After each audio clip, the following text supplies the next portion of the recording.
Saya Fitri Badriah dari Universitas Cyber Asia KM 203. Pada kesempatan kali ini saya akan menjawab tugas yang telah diberikan. Berikut soal dan jawabannya. 1. Jelaskan asumsi dasar dari teori-teori konstruksi diri atau realitas berikut ini. A. Teori manajemen krisis, isu, citra, reputasi. B. Teori persuasi dan produksi pesan. C. Teori hubungan media dengan publik. D. Teori media determinisme. E. Teori berikan analisis contoh kasus sebuah penelitian fenomenal sepanjang tahun 2022 sampai 2023 yang menggunakan salah satu dari teori komunikasi tersebut. Berikut jawabannya. A. Teori manajemen krisis. Manajemen krisis adalah pendekatan strategi untuk mengelola dan merespon situasi krisis yang dapat mempengaruhi operasional, reputasi, dan keberlanjutan suatu organisasi. Dalam menghadapi krisis organisasi perlu memiliki rencana tanggap darurat yang efektif, serta kemampuan untuk mengidentifikasi, mengevaluasi, merespon, memulihkan diri dari situasi krisis dengan maksimal.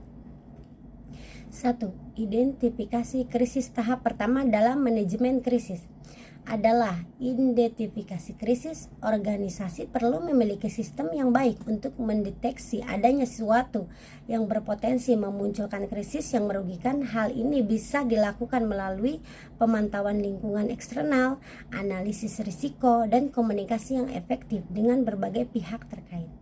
2. Evaluasi perencanaan. Setelah krisis teridentifikasi, langkah selanjutnya adalah melakukan evaluasi mendalam terkait dampak dan risiko yang mungkin timbul.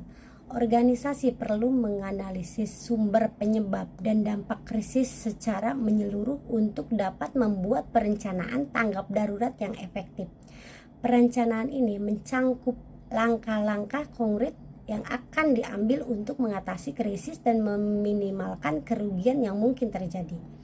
3. Respon dan komunikasi. Respon yang cepat dan efektif adalah kunci dalam manajemen krisis. Organisasi perlu mengumpulkan informasi yang akurat, membuat keputusan yang tepat, dan mengordinasikan tim penanganan krisis yang terlatih. Selain itu, komunikasi juga sangat penting dalam mengelola krisis. Komunikasi yang terbuka, jujur, transparan kepada para pemangku kepentingan stakeholder akan membangun kepercayaan dan membantu mengurangi kerugian reputasi. Pemulihan dan pembelajaran. Setelah krisis teratasi, organisasi perlu fokus pada pemulihan pada pembelajaran. Pemulihan melibatkan upaya untuk memulihkan operasional, infrastruktur, dan reputasi organisasi. Pihak manajemen juga perlu melakukan evaluasi menyeluruh terhadap manajemen krisis yang dilakukan, mengidentifikasi kekurangan, serta merumuskan langkah-langkah perbaikan untuk menghadapi krisis di masa yang akan mendatang. Teori isu, citra, dan reputasi. Ketika organisasi mengalami krisis isu-isu yang timbul dan dampak yang ditimbulkannya akan mempengaruhi citra dan reputasi organisasi, isu berkaitan dengan perhatian dan kekhawatiran masyarakat yang bersifat sementara, sedangkan citra adalah persepsi yang umumnya dimiliki oleh masyarakat tentang suatu organisasi. Reputasi di sisi lain merupakan hasil dari adanya hubungan yang konsisten dan langgeng antara organisasi dan berbagai pemangku kepentingan. 1. Isu krisis seringkali memunculkan isu-isu yang mendapatkan perhatian publik. Isu-isu ini beragam, mulai dari ketidakpatuhan terhadap regulasi hingga isu lingkungan atau sosial yang melibatkan organisasi. Isu-isu ini dapat berdampak negatif terhadap citra dan reputasi organisasi juga tidak ditangani dengan baik. 2. Citra organisasi adalah persepsi yang ditangkap oleh hayalan tentang identitas, citra diri, dan karakteristik organisasi. Citra berorganisasi ini bisa bersifat positif atau negatif tergantung pada bagaimana organisasi tersebut dilihat dan dinilai oleh masyarakat. Citra organisasi yang kuat akan perkuat dukungan dan kepercayaan dari pemangku kepentingan. 3. Reputasi organisasi adalah hasil dari citra yang dibentuk oleh interaksi dan hubungan organisasi dengan pemangku kepentingan. Reputasi yang baik akan membantu organisasi dalam mempertahankan dan mendapatkan kepercayaan dari masyarakat serta mempengaruhi bagaimana organisasi tersebut dianggap dalam hal integritas, kualitas, dan kredibilitas. Reputasi yang terpengaruh oleh krisis dapat menyebabkan berkurangnya dukungan dan kepercayaan dari pemangku kepentingan. Kesimpulan manajemen krisis adalah pendekatan strategis untuk mengelola dan merespon situasi krisis dengan lebih efektif. Dalam menghadapi krisis, organisasi perlu mengidentifikasi, mengevaluasi, merespon, dan memulihkan diri dengan baik. Selain itu, isu-isu yang muncul, citra organisasi, dan reputasi yang penting untuk mempertimbangkan karena hal ini dapat mempengaruhi persepsi masyarakat terhadap organisasi tersebut. Dengan memanajemen krisis yang baik dan penanganan yang tepat terhadap isu-isu yang timbul, organisasi dapat meminimalkan dampak negatif dan menjaga kepercayaan pemangku kepentingan. B. Teori persuasi dan produksi pesan. Teori persuasi mempelajari cara-cara untuk mengubah sikap, keyakinan, dan perilaku individu melalui pengaruh komunikasi. Tujuan utama dari teori persuasi adalah untuk mempengaruhi audiens agar mereka menerima pandangan, ide, atau tindakan yang diinginkan oleh pembicara atau mengirim pesan. Berikut adalah beberapa komponen penting dalam teori persuasi. 1. Sumber persuasi. Sumber persuasi adalah individu atau kelompok yang berusaha meyakinkan atau mempengaruhi orang lain. Kredibilitas, kompetensi, dan daya tarik sosial dari sumber persuasi berperan penting dalam mempengaruhi persuasibilitas audiens. 2. Audiens. Audiens adalah individu yang kelompok yang menjadi target persuasi. Audiens memiliki sikap, keyakinan, dan nilai-nilai yang berbeda sehingga perlu memahami karakteristik audiens yang akan dipersuasi agar pesan dapat disampaikan dengan efektif. 3. Pesan persuasif harus dirancang dengan cermat agar dapat meyakinkan audiens. Pesan persuasif harus memiliki struktur yang jelas, menyediakan argumen yang kuat, dan menggunakan metode persuasi yang sesuai dengan karakteristik audiens. 4. Metode persuasi. Metode persuasi melibatkan strategi dan teknik yang digunakan untuk mempengaruhi audiens. Beberapa metode persuasi yang umum digunakan meliputi pendekatan logis, pendekatan emosional, menggunakan sumber terkenal, efek sosial, dan menguatkan positif. 5. Efek persuasi. Efek persuasi merujuk pada perubahan sikap, keyakinan, atau keperluan audiens sebagai hasil dari pengaruh pesan persuasif.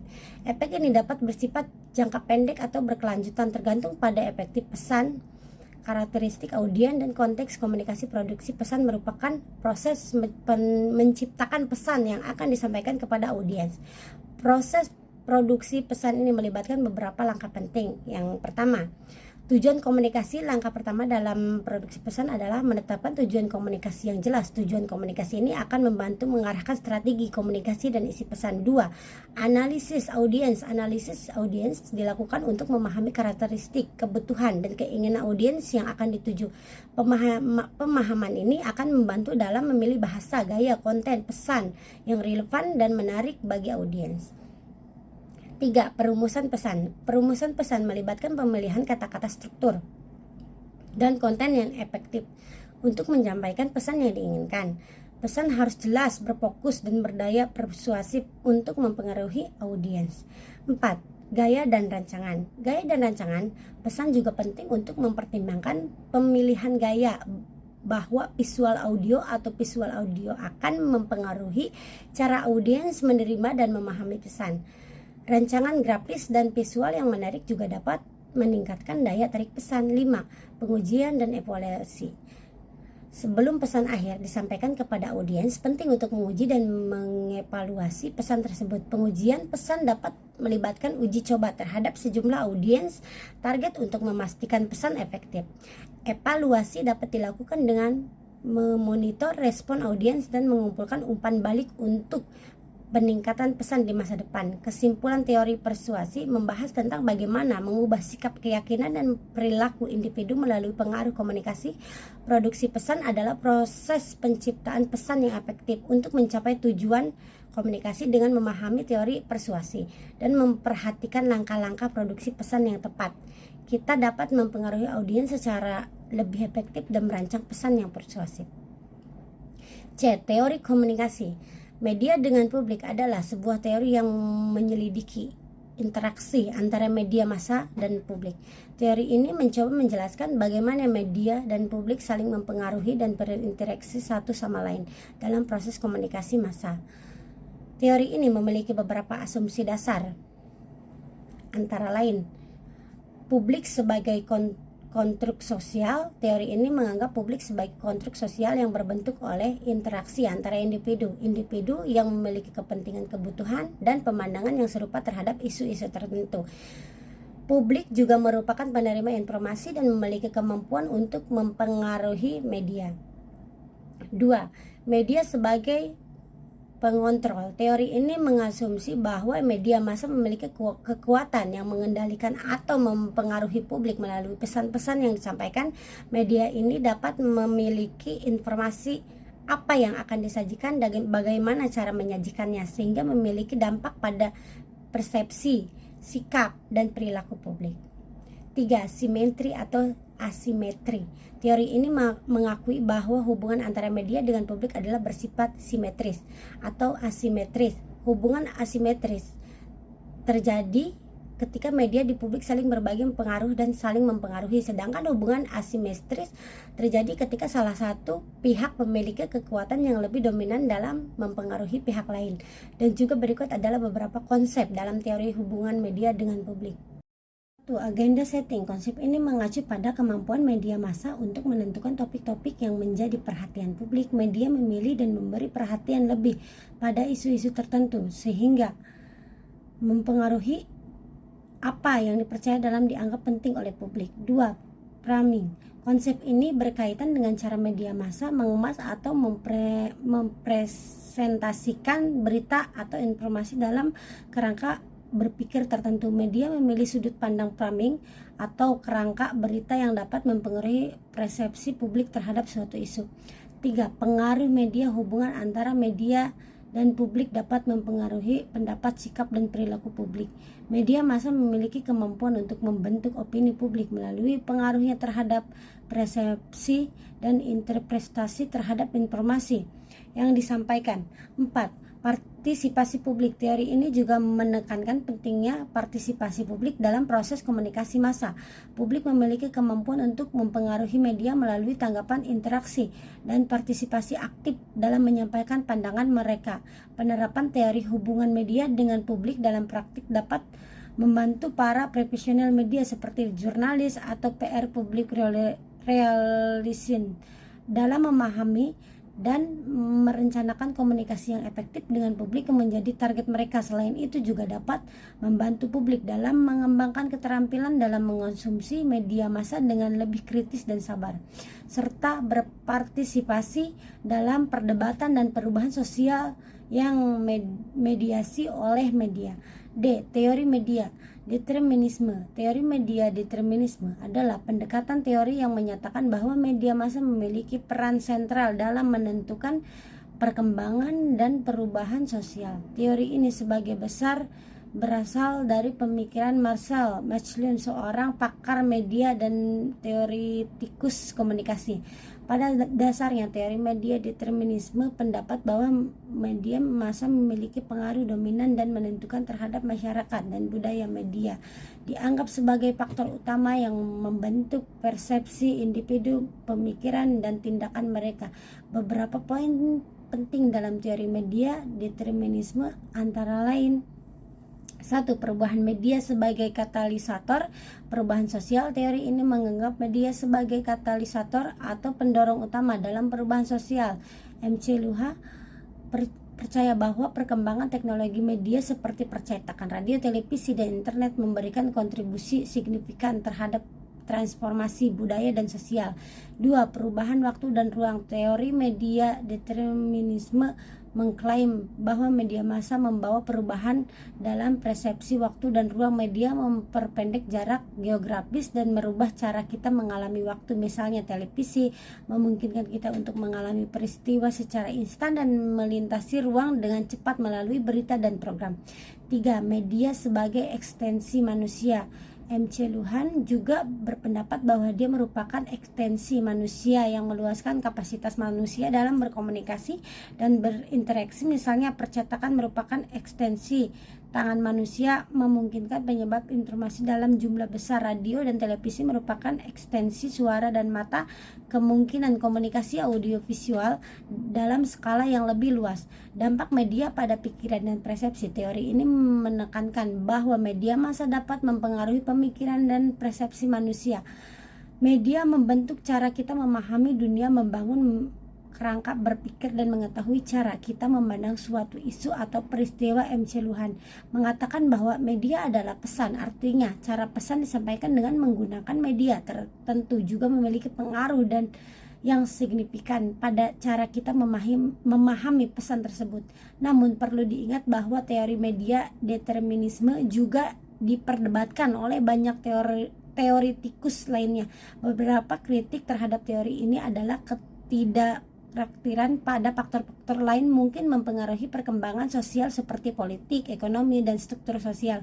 Selain itu, teori ini juga dianggap selalu deterministik dan mengabaikan peran aktif individu dalam mengkonsumsi dan menginterpretasikan media. Dalam praktiknya, teori media determinisme dapat membantu kita memahami dampak media massa dalam menciptakan perubahan sosial dan budaya.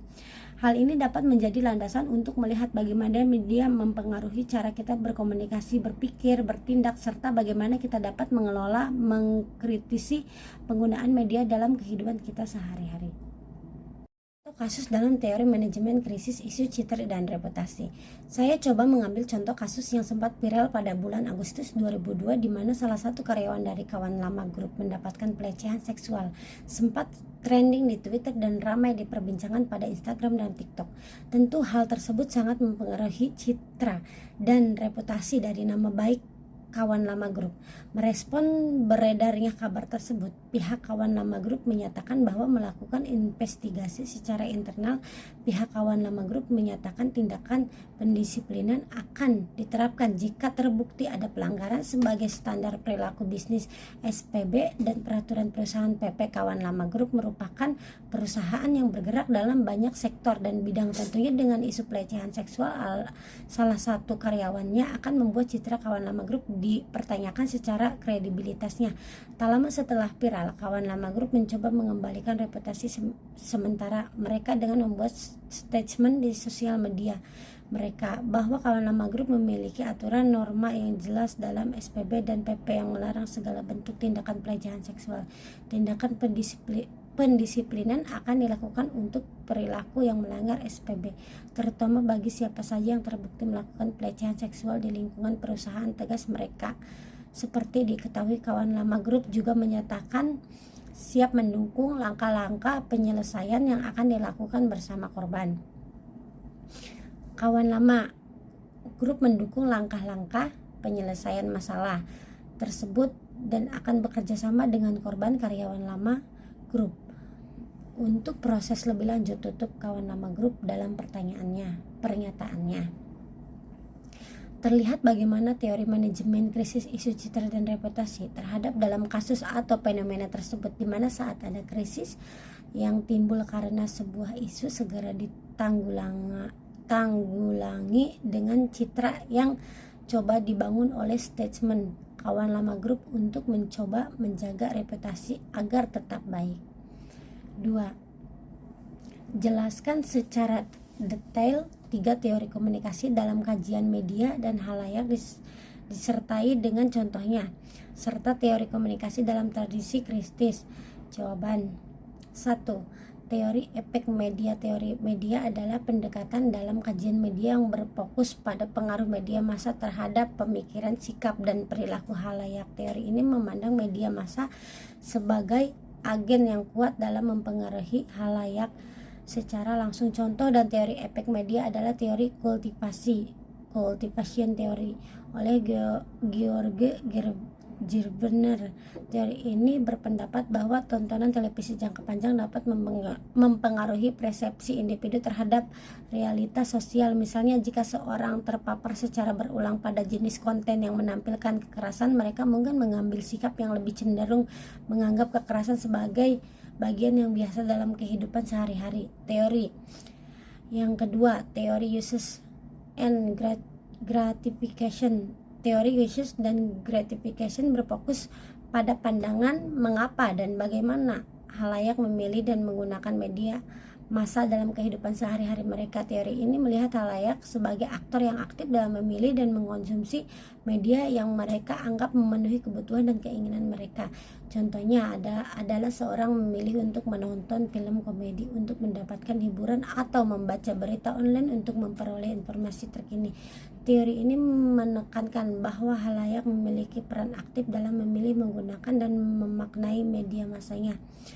Yang ketiga, teori penerimaan selektif. Teori penerimaan selektif menyatakan bahwa halayak cenderung menerima dan mempercayai pesan yang sesuai dengan keyakinan, kepentingan, dan nilai-nilai mereka sendiri. Mereka lebih mungkin untuk memilih informasi yang mendukung pandangan mereka, sementara mengabaikan atau menolak pesan yang bertentangan. Contohnya adalah jika seorang memiliki pandangan politik yang tertentu, mereka cenderung mencari dan menerima informasi yang mendukung pandangan mereka tersebut. Sementara pesan atau informasi yang berseberangan mungkin akan ditolak atau diabaikan. Dalam tradisi kritis. Teori komunikasi dalam tradisi kritis melihat media massa sebagai alat kekuasaan yang digunakan untuk menjaga struktur sosial yang ada. Teori ini mempertanyakan bagaimana media massa dapat mempengaruhi dan memperkuat hierarki sosial, ideologi dominan, serta bagaimana media dapat mengakibatkan ketidaksetaraan dan pengabaian terhadap kelompok-kelompok marginal. Salah satu contoh teori dalam tradisi kritis adalah teori penindasan hegemoni teori oleh Anthony Gramsci. Teori ini menekankan bahwa media massa digunakan sebagai alat oleh kelompok dominan untuk menjaga ketidaksetaraan dan kontrol sosial. Misalnya, media dapat digunakan untuk menyebarkan narasi yang memperkuat pandangan yang dominan, meningkatkan stereotip, atau mengabaikan perspektif dan kepentingan kelompok minoritas. Dalam tradisi kritis, teori-teori komunikasi lebih berfokus pada analisis kekuasaan politik, ekonomi, pengaruh ideologi, dan bagaimana media massa dapat mempengaruhi struktur sosial dan perubahan sosial secara luas. 3. Jelaskan pemahaman Anda mengenai asumsi dari teori ekologi media Marcel MC Luhan terkait teknologi masyarakat serta pandangan the medium is the message. Berikan jawaban serta contohnya. Dan jawabannya, teori ekologi media Marcel MC Luhan berangkat dari asumsi bahwa perubahan teknologi media memiliki dampak signifikan pada masyarakat dan budaya. MC Luhan melihat media sebagai ekstensi manusia yang mempengaruhi cara kita berkomunikasi, berinteraksi, dan memandang dunia. Salah satu asumsi utama dalam teori ini adalah bahwa media tidak hanya menyampaikan pesan tetapi juga membentuk dan mempengaruhi cara kita memahami pesan tersebut. Pandangan the medium is the message berarti bahwa medium atau media ini sendiri memiliki pengaruh yang lebih signifikan daripada konten yang disampaikan melalui media tersebut. MC Luhan berpendapat bahwa media massa tidak hanya mengangkut pesan atau informasi, tetapi juga memberikan pengaruh dan efek pada cara kita berpikir, merasakan, dan bertindak. MC Luhan juga berpendapat bahwa kita sering kali tidak menyadari pengaruh media tersebut karena fokus kita cenderung pada konten atau pesan yang disampaikan. Contohnya, MC Luhan menggunakan contoh radio dalam memahami pandangan the medium is the message. Menurutnya, radio sebagai medium memiliki karakteristik khusus yang mempengaruhi cara kita berhubungan dengan informasi dan pengalaman. Radio menghadirkan pesan secara auditori tanpa gambar atau visual dan kemungkinan pendengar untuk membentuk citra mental mereka sendiri. MC Luhan berpendapat bahwa radio mengubah cara kita memperoleh informasi, menstimulasi imajinasi, dan mempengaruhi cara kita memandang dunia. Dalam contoh ini, radio sebagai medium memiliki pengaruh yang lebih signifikan daripada konten yang kita dengarkan, karena ia membentuk cara kita berpikir dan merasakan dunia dalam pandangan the medium is the message. MC Luhan juga berargumen bahwa media massa memiliki karakteristik khusus yang membentuk cara kita memahami dunia. Misalnya, televisi sebagai medium memiliki pengaruh yang berbeda daripada surat kabar, di mana televisi mampu menyampaikan pesan dengan gambar dan suara yang lebih kuat dan langsung. Hal ini dapat mempengaruhi cara kita mengalami peristiwa, mengkonsumsi berita, dan memahami budaya populer. Dalam kesimpulannya, teori ekologi media Marcel MC Luhan berdasarkan asumsi bahwa perusahaan teknologi media membentuk dan mempengaruhi masyarakat dan budaya. Pandangan The Medium is the Message menekankan bahwa media massa tidak menyampaikan pesan tetapi juga memiliki pengaruh yang lebih besar pada cara kita memahami dunia. Contohnya, radio dan televisi memiliki karakteristik khusus yang membentuk cara kita berinteraksi dengan informasi dan pengalaman. Sekian jawaban dari saya mohon koreksinya. Terima kasih.